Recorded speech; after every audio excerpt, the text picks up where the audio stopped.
Dale, I know that practice time was limited last week at Dover, but there's so much mystery at the end of races over how long no tires, how long 2 tires will last. And I was just thinking about, if you have plenty of time, it just seems like most people in practice, they practice with 4 tires and then they practice with 4 worn out.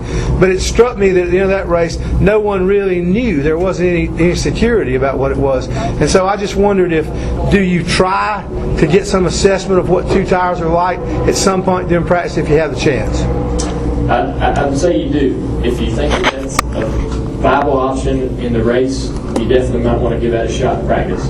And I'll say I can say that because earlier this week I was talking to Steve and we were looking at what people did in between the 2 20-lap segments of the shootout last year. Because you can pit, you can not pit, you can take 2 tires.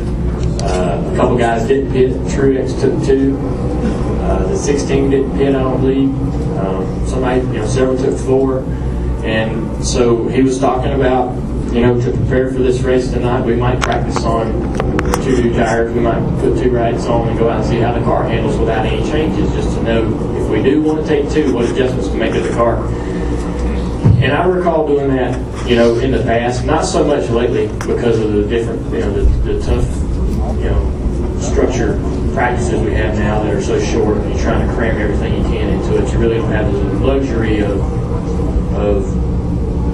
trying something so trivial and something that might not really come into play. But it's definitely nice to do when you get that opportunity, and you do consider it from time to time.